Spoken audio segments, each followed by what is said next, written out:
নাম পেয়েছি স্যার। এর মধ্যে 3 জন মারা গেছে, 4 জন দেশের বাইরে, 1 জন অসুস্থ। একজনকে পেয়েছি যিনি কাছেই থাকেন, কিন্তু মোবাইলে পাচ্ছি না। ওনার ঠিকানা বলুন, আমি নিজে তাকে নিয়ে আসবো। ওনার নাম জয়, ঠিকানা 13/2 কাটাসুর। জয় কাটাসুর। বাবার নাম কি বলুন তো? এনাম আহমেদ।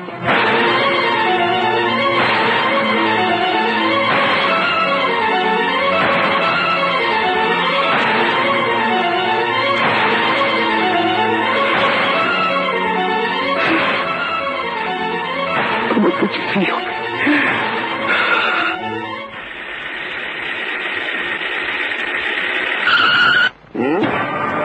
ওই যে দেখো বড় লোকের বেটা আইছে।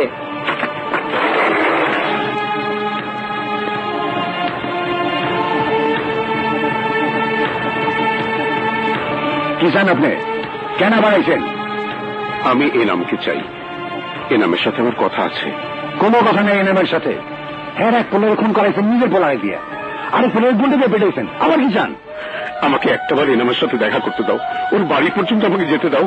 না, তোমরা বারণ করো না প্লিজ, তোমরা আমার কথা শোনো। জয় রক্ত না হলে আমার নীলা বাঁচবে না। এনামের সাথে কথা বলে জয় তোমার হাসপাতালে নিতেই হবে। আমাকে যেতে দাও, আমি তোমাদের পায়ে পড়ি। না,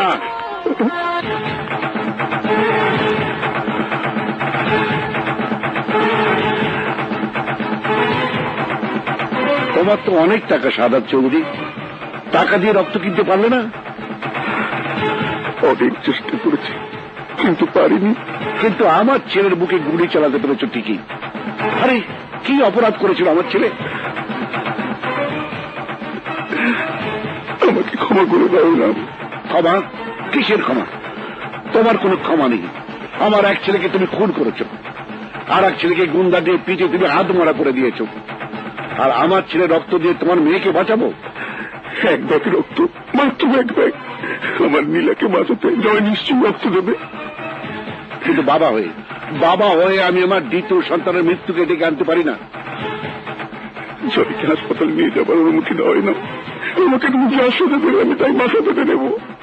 তবু আমার নীলাকে মুক্তি দিয়ে আমার নীলাকে মৃত্যুর মুখ থেকে যে সন্তান আমার ফিরে এসছে তাকে আমি আর দ্বিতীয়বার মৃত্যুর মুখে ছেড়ে দিতে পারি না। জয় রক্ত দেবে না, তুমি চলে যাও। আমাকে দয়া করো, চলে যাও এখান থেকে প্লিজ। চলে যাও বলছি।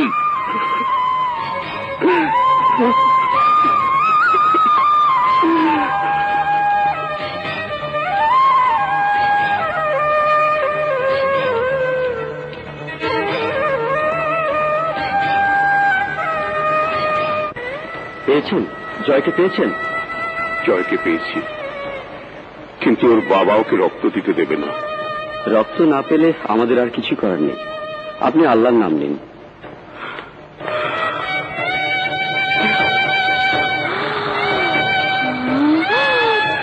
আল্লাহ, আমার মেয়ের মৃত্যু নিজের চোখে দেখার আগে তুমি আমাকে দুনিয়া থেকে তুলে নাও, আমাকে দুনিয়া থেকে তুলে নাও।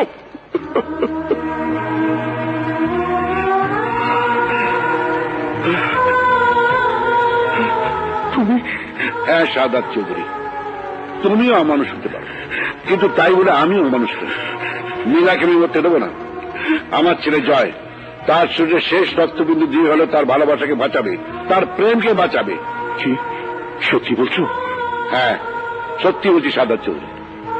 তোমার কোনো অর্থ, কোনো বৃত্ত আজ কাজে লাগলো না। ব্যাংকের কোটি কোটি টাকা আজ তোমার মেয়ের জীবন বাঁচাতে পারলো না। তোমাকে বাঁচিয়ে দিয়েছে আমার এই গরিব ছেলে। এরপরও কি মিথ্যে আভিজাত্য আর অহংকার তুমি আঁকড়ে ধরে বসে থাকবে? না না, আমার মেয়ে যদি বেঁচে চায় তাহলে আমি কথা দিচ্ছি তোমার ছেলের সাথে তার বিয়ে দেবো। আমার মেয়ে তুলে দেবো তার ভালোবাসার হাত। আর আমি কি পাল হইলাম যাতে?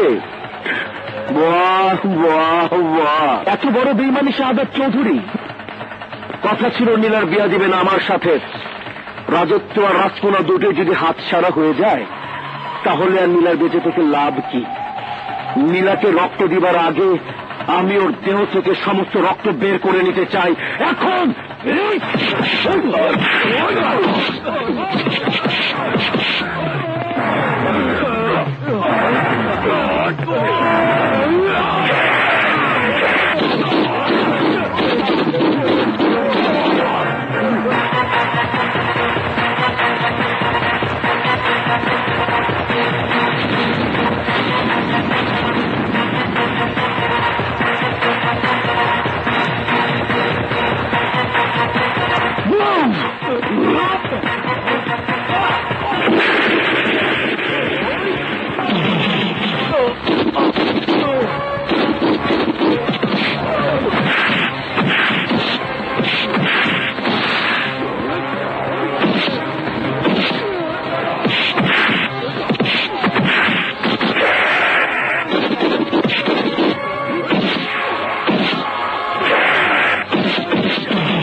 যাও নিয়ে যাও বাবা, তাড়াতাড়ি চলো। আয় আয় তাড়াতাড়ি আয়।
কি অবস্থা? রক্ত দেওয়া শেষ হয়েছে অনেক আগেই, কিন্তু জ্ঞান ফিরছে না। জ্ঞান ফিরছে না কেন? রক্ত দিতে অনেক দেরি হয়ে গেছে তো, তাই। তাহলে তাহলে এখন কি হবে? কি হবে একমাত্র উপরওয়ালাই জানেন।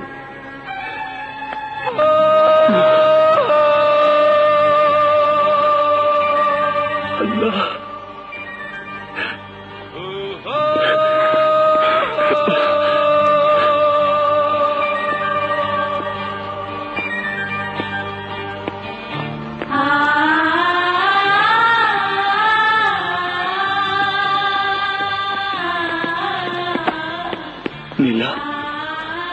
নীলা, নীলা, তুমি চলে যাবে আর আমি বেঁচে থাকবো পৃথিবীতে একা। এই হতে পারে না, না এই হতে পারে না, এই হতে পারে না। আল্লাহ, এমন শাস্তি তুমি আমাকে দিও না আল্লাহ, এমন শাস্তি তুমি আমাকে দিও না। এক বিন্দু ভালোবাসা দাও, আমি এক সিন্ধু হৃদয় দেব।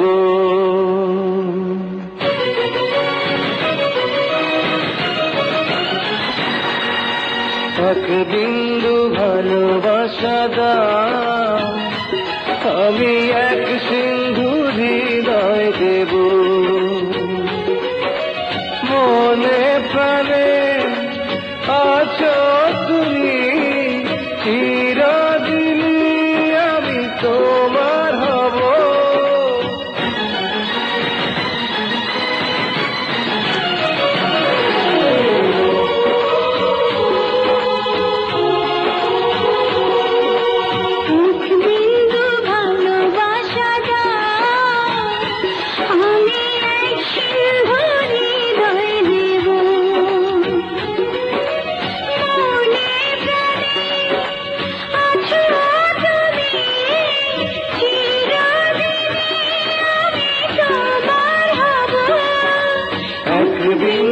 ভালোবাসা দাও, আমি এক সিন্ধু হৃদয় দেব। মনে প্রাণে আছো তুমি, চিরদিনই আমি তোমার হব। এক বিন্দু